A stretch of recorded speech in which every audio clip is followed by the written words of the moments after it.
Hello, welcome back students. Good morning.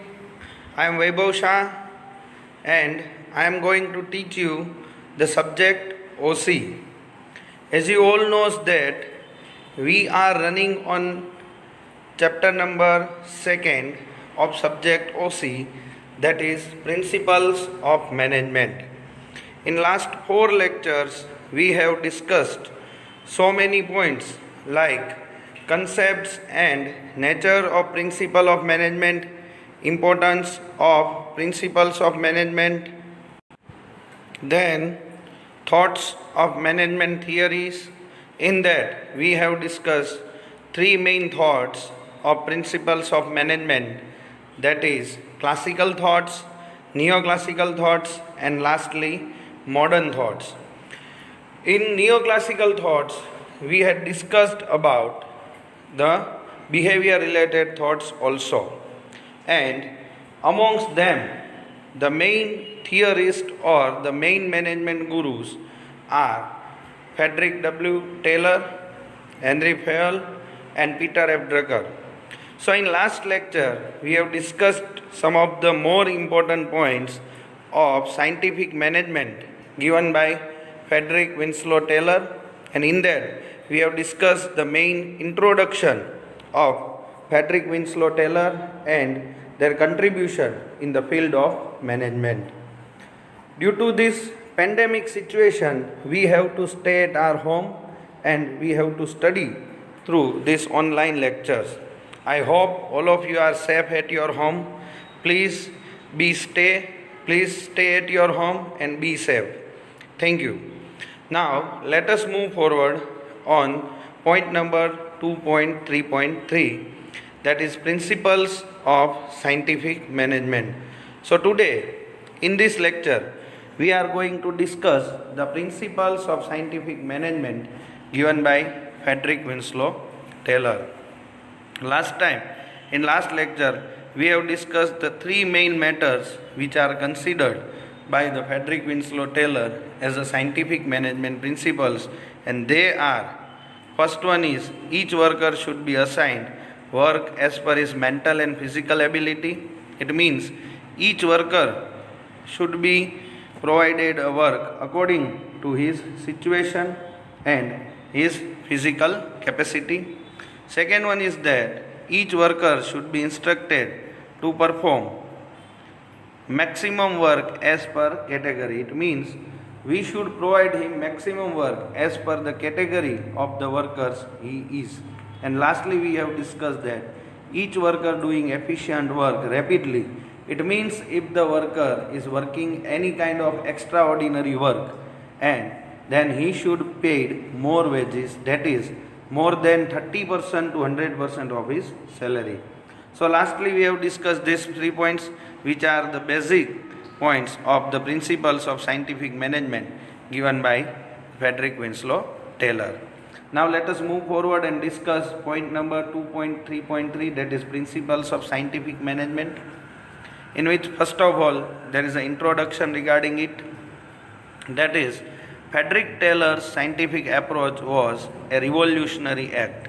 It means before that there were traditional methods prevailed in the market. It means due to traditional methods there is no class or no voice of employees in any of the act of the management, and that's why Frederick Winslow Taylor has put forward some kind of revolutionary approach and revolutionary act which is known as the principles of scientific management. He was far from traditional method because he had studied the traditional method for so many years and found out that some of the system and some of the procedure of traditional method is very difficult and it is very painful. That's why he has put forward some of the scientific principles so that workers and owners may work with harmony. So there is 2 class of people, that is workers and owners, and continuously dispute is there between them. But due to this scientific management and scientific management principles, that workers and owners may work with harmony. Now they are understanding each other very easily and they are ready to work with each other. And there should be some kind of harmony and coordination among them. He provided scientific management principles which are as under. So, along with the different rules and regulations of management, there are some of the scientific management principles which are given by Frederick Winslow Taylor is given, or let us discuss these principles one by one.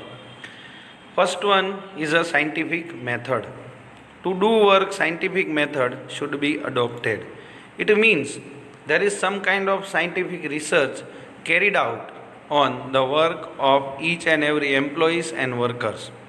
So, to do work, scientific method should be adopted, and after this scientific research, there is some kind of proper practice and experiments are carried out, and from them the scientific method is evolved and that is used by the management principles and by the management peoples. So, to do work, scientific method should be adopted, abandoning traditional method and thinking how best work can be done by analyzing work scientifically. So, the first and very important rule of adopting scientific method is that abandoning traditional methods and thinking. So, first of all, we have to come out of the traditional ways and methods. After coming out from this, we have to adopt the scientific method and thinking. Now, how best work can be done by analyzing work scientifically. In the initial years, there were no system exist in the organization regarding any of the proper work. Employees are asked to work as per the orders given by the owners itself, and they have no voice. So it means if the owners are exploiting the employees, then also there is no voice of employees and they have to suffer by the traditional method. But in the new method, to do work, scientific method should be adopted. So nowadays what we are seeing in business organization, that is the maximum working hours is 8 hours of a work, or we can say the different methods or proper lighting and proper air facility provided to worker, everything is included under the scientific method. So very first principle is that abandoning the traditional method and thinking and adopting the new scientific method, which will be helpful to get work done scientifically. Now let us move towards the second principle, that is planning and implementation. In the initial years of planning and business activities, there is no difference between planning and implementation. It means there is no difference between the top level management and bottom level management. All the persons are also indulged in planning and they have to implement the work as per their choice. But in new principles of management, there is two class of peoples are there. First one is a planner and second one is a implementer. As we have discussed in first chapter, that there is three different levels of management, that is top level, middle level and bottom level. So the top level is the class of people who are the planners. It means they are making a plan for the whole business activities, while the middle level managers are the implementers and the bottom level is the actual workers. So here, instead of workers doing planning and implementation, it means in the traditional methods, workers are themselves able and workers are themselves eligible for planning and implementation. There is a burden of work on them regarding the planning and implementation both. But in scientific management, it should be like experts make planning and workers should follow it. So nowadays we are having a two class of people. First class of people are the planners, means the experts, means the top level management who should make the planning, and workers or employees from the bottom level and middle level should follow it. Middle level is a link between top level and bottom level. So experts are seated on the top level of management and they are making a plan for all the activities of business level, while the workers who are at the bottom level are work scientifically for this implementation. So now in second principle we are having a two class of people. First class is the experts who are making a plan for the business activities, while second one is the implementers who should follow the plan made by the employees or made by the experts. Now point number 3, or we can say the principle number 3, job analysis. Job analysis is the best way to get work done speedily with lower cost. So all those 3 points which we have discussed in the starting, that is as a challenge to traditional approach, all these 3 work is related with the job analysis itself, because in job analysis also we are having the same thing as discussed over here. So here in job analysis is the best way to get work done speedily with lower cost. It means in job analysis we are making a plan for different activities which are carried out by the different people, and we are providing them with the proper understanding regarding their task, duties, responsibilities, authorities and everything. So here the job analysis is the best way to get work done speedily with lower cost. While in traditional method there is no specification regarding the job and workers are asked to do work as per the orders given by the top level. It means they are giving any kind of order, and it may happens that engineer has to work as a sweeper or manager has to work as a peon also. So from removing all these obstacles in new methods or in new scientific principles, we are having the third principle as a job analysis, which removes all these N disciplines. So job analysis increase productivity and can reduce cost of production after studying time study, motion study and fatigue study. So in job analysis also we are having the target of lowering the cost.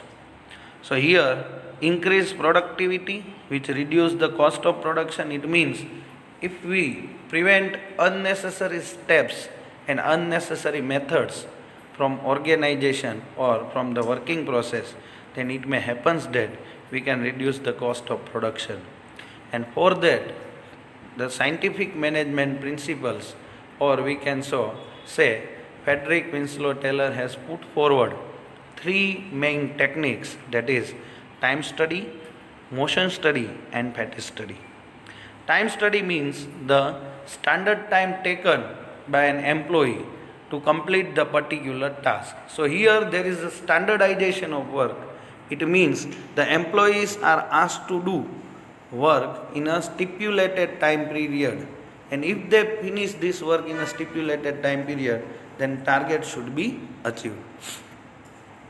In motion study, unnecessary movement of machines and methods or raw material can be prevented so that we can save the time and unnecessary fatigue also. While in fatigue study it is related with human behavior, like in the working era or in the working condition they are feeling some kind of boredom or stress, then due to fatigue study we can reduce the level of stress among the employees and we can provide them proper guidelines. So from these 3 techniques, that is time study, motion study and fatigue study, we are doing a job analysis which will be helpful for getting better productivity of the business organization. So in job analysis we have discussed that here we have to increase the productivity and reducing the cost by using the techniques of management given by Frederick Taylor, that is time study, motion study and fatigue study. Now let us move forward the 4th one, that is standardization. Standardization is a process in which each and everything is decided well in advance or planned in well in advance. Here in standardization, first of all we are making some kind of experiments regarding the working methods or techniques, and then we are deciding a proper mixture of land, labor, capital and entrepreneur.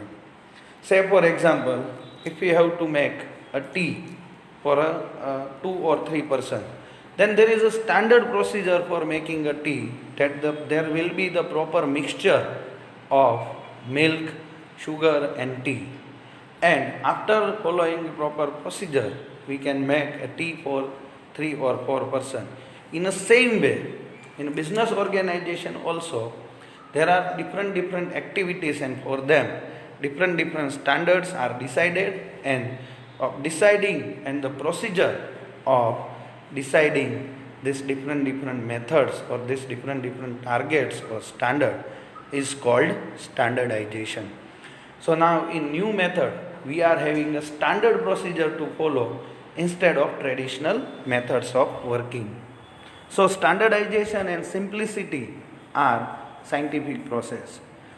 Here standardization means a standard procedure to be followed, while simplicity means the simple process should be followed so that the worker can get maximum benefit, which should be done in advance. It means standardization and simplicity should be done in advance. Now equipment, it means for finishing or for completing a particular task, how many equipments is needed will be decided well in advance. Time taken for completing the task is also decided well in advance. Situation of work, it means there should be a proper ventilation facility, lighting facility, proper canteen facility, working hours, etc. is included in the situation of work. And lastly, the resources, that is the different raw materials, electricity, machineries, etc. required for doing a business activity, etc. are matters which are considered for standardization.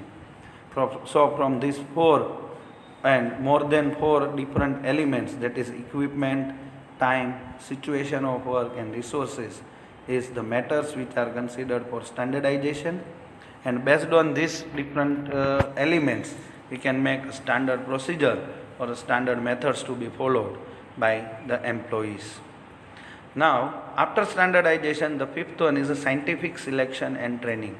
In the initial years, the business organization are recruiting the employees from anywhere. Sometimes it may happen that the friends and relatives of the employees are also recruited without knowing their qualification, like their educational qualification, experience or anything. But due to that policy, the work was suffered a lot, and from that the productivity of labor is also very less. So that instead of the running or traditional method of selection and training, F.W. Taylor has put forward the scientific selection and training method for the employees. Now, selection of workers should be done appropriately and scientifically. It means instead of traditional method of selecting randomly employees for the organization, now we are having a proper recruitment and selection procedure, which we will discuss in chapter number 5th. For scientific standards, benchmarks like education of employees, skill, guts, physical strength, training, etc. can be considered. Now, in scientific standards, benchmarks means minimum achievable targets, like education of employees. For all the 3 levels of employees or all the 3 levels of management, we require different educational qualification for different business activities. Like for top management, minimum they should have completed their masters in any of the stream. In middle level management also we required a masters in specialization, while in bottom level we required minimum graduation in any of the stream. So in scientific selection and training, the first benchmark is regarding the education of employees. It means minimum education requirement for doing a particular task is there. Second one is a skill. Skill is basically a natural factor, but sometimes skill may be developed through the continuation or repetitive work. And due to this repetitive work, we can it becomes our strength and we can produce some kind of skill for us. Then guts, sometimes it is a strength, sometimes it is a motivation. That guts is necessary for taking any kind of decision in business organization. Physical strength, as we are seeing that for the selection in army, they are giving more preference to the physical strength. In the same way, in business organization also, the managers are focusing on the physical strength of the employees so that the productivity can be achieved. And if they are not focusing on the physical strength, then it may happen that they have to suffer with a less productivity. And training. Training is also scientifically settled.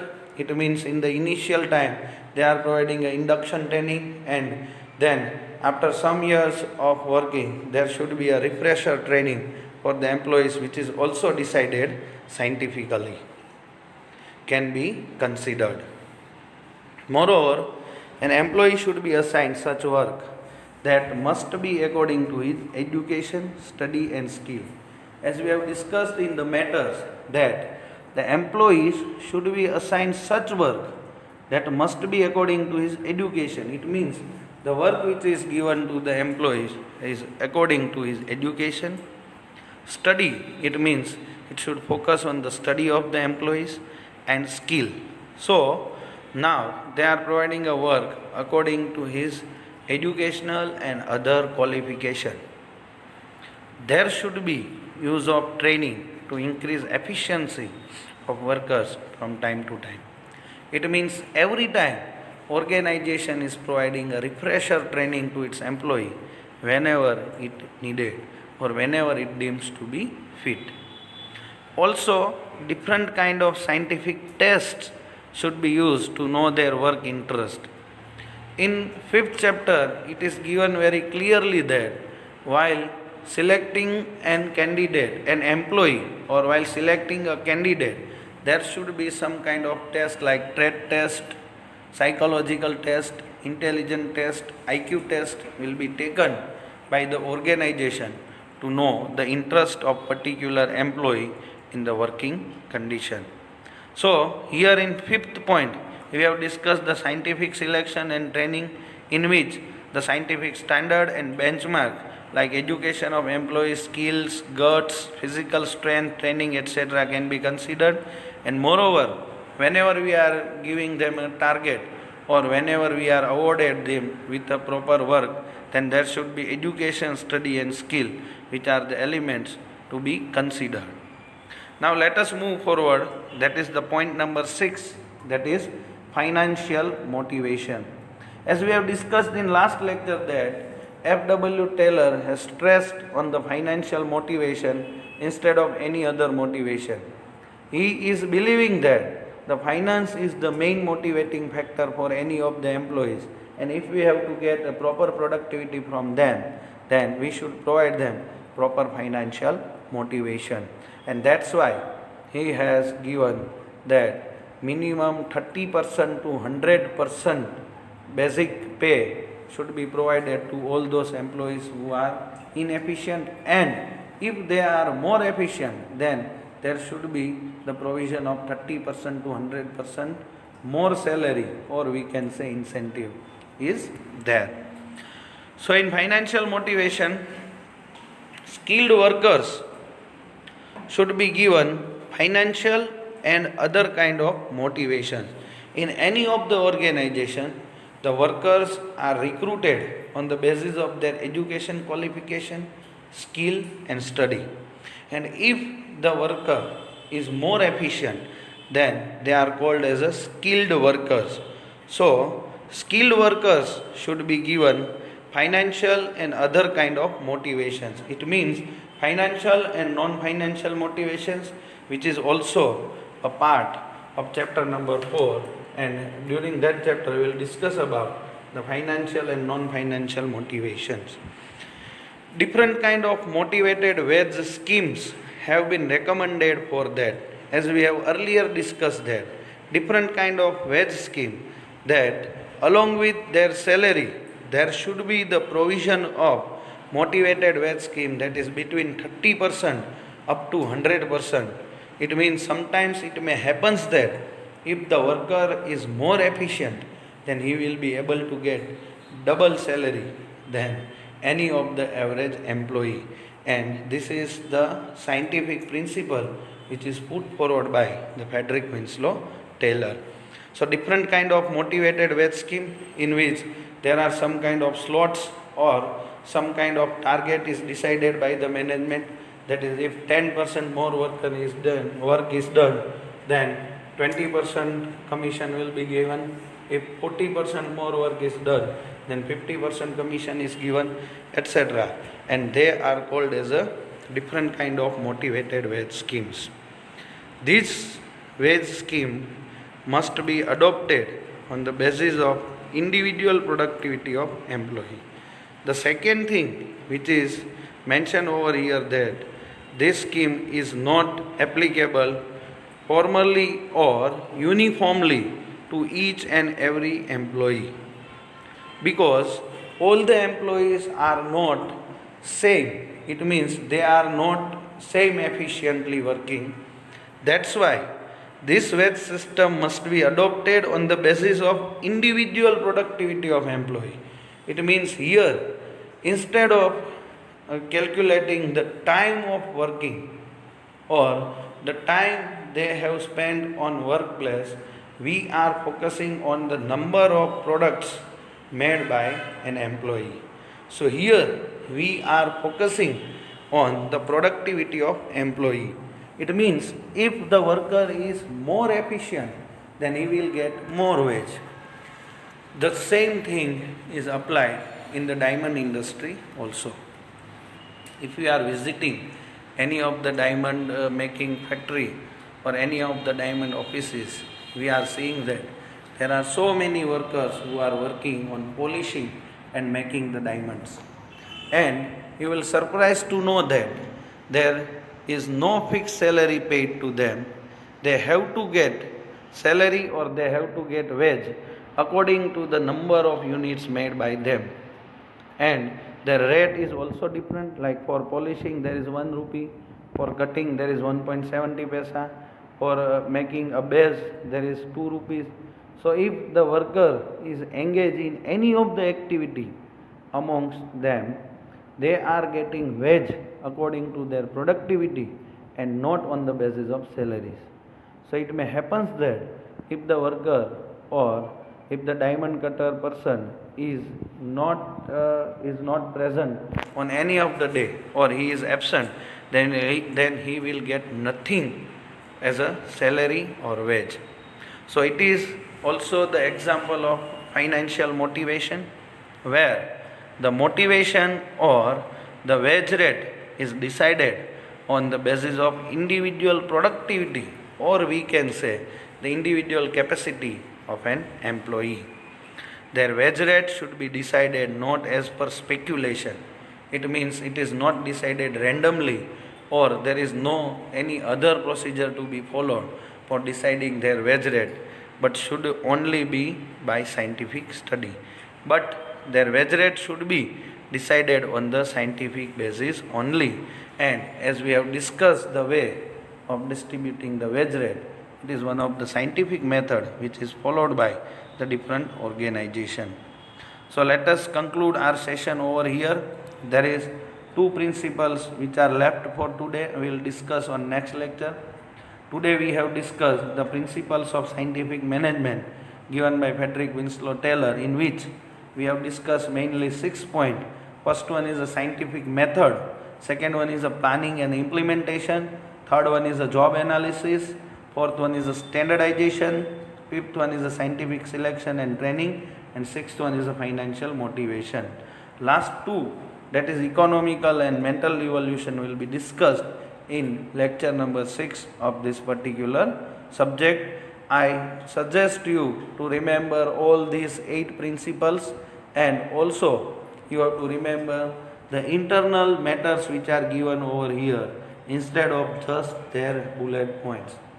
So don't remember only bullet points, but also try to understand the internal points or internal theories given over here. Thank you very much, class.